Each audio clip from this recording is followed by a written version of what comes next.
let's continue talking about infinitive construct for guttural and weak letters. And in this clip, we're going to be talking about what happens when I have a yud as the first letter of my shoresh or a nun as the first letter of my shoresh. And last semester, you learned about some letters that are usually dropped when they're in future tense, and they spell out either the yona letters, and if you flip those letters around, it's also honey. For our purposes today, we're not going to be talking about this vav, but we're going to be talking about primarily the nun and the yud and a little bit the hey. Okay, so these honey letters are usually dropped. Let's say when I have a shoresh like natan, I add an aleph prefix for future tense. The nun is squished between two consonants and it becomes tin. Now let's see what happens when I deal with infinitives. Just as these honey letters are dropped in future tense, they're also dropped when it comes to infinitives. Let's see how it works. Let's take a shoresh like yud shin bet. Okay, so here I have my honey letter, my yud, and this honey letter is a sweet letter, right? It's very sweet, and it gets pushed out by whom? Who's going to push out the sweet letter? The toughest guy, the biggest bully in the entire Hebrew alphabet, and who is that?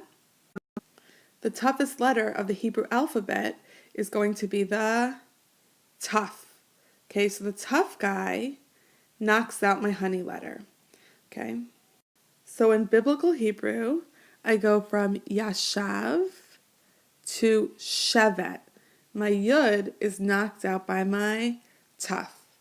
Similarly, what would happen if I had a shoresh like, let's say, halach? Okay, so halach is also the same shoresh as yud lamed chaf.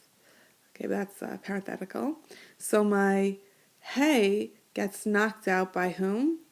This tough guy, and it becomes, just to write it more clearly, lechet. So la lechet means to go. Okay, how about the one exception to the honey letters, right? And that's lakach. Okay, which letter often gets dropped with lakach? The lamed.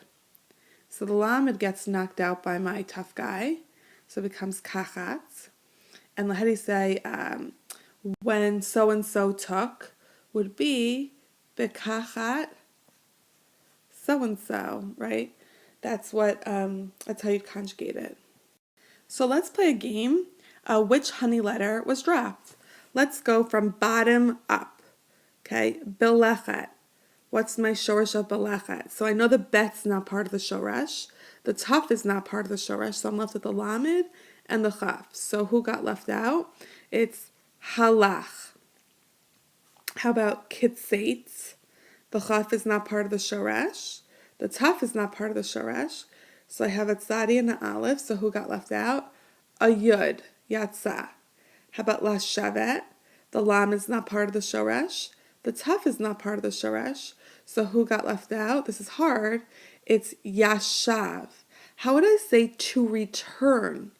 To return, that's lashuv. That's from the last clip. The vav doesn't get dropped. Okay? Remember, these are real honey letters. They're not like with the vav in the middle. And lakachat, what's my shoresh? So the tough is not part of the shoresh. The lam is not part of the shoresh. So it's lakach. The lamed of the shoresh got dropped. This lamed, that's part of the word, means to. Here's the list of infinitive conjugations that we're growing. So we discussed lamed hey in the last clip with the hey oat connection, right? And now we're going to look at pei yud and pei nun. So remember that the nun or the yud, right, are replaced by the tough at the ends. So let's look at some examples here. I have la shavet, right? So the shoresh is yashav, and the yud is replaced by my tough. La redet yarad, right? La lachet halach or yelech. La za'at yud daled ayin, right? Yud daled ayin. And let's say yatsa. So you see in this case I have my yud. Halach is a pretend yud shoresh. So all those shoreshim start with a yud. How about laseit? Laseit, right? I have my nun, right, is replaced by my taf. And lakachat, an exception. I have my shoresh kachat and my lamed of lakach got dropped. Now what happened with the word latate? What happened there? If you look at the word latate, right, you start with the shoresh. The shoresh most students know is natan, but they don't know how natan turns into latate. So you add your lamed prefix, okay? And what happens to my nun? It's squished between two consonants, right? And it's knocked out by the tough guy. Okay, now what's the problem here? I have a nun again that's squished between two consonants, so it gets knocked out. But I'm not going to get a million tops in a row, right? So I'm left with latate. How many letters of my shoresh remain in the word latate? One letter of the shoresh, latate. It's the center letter.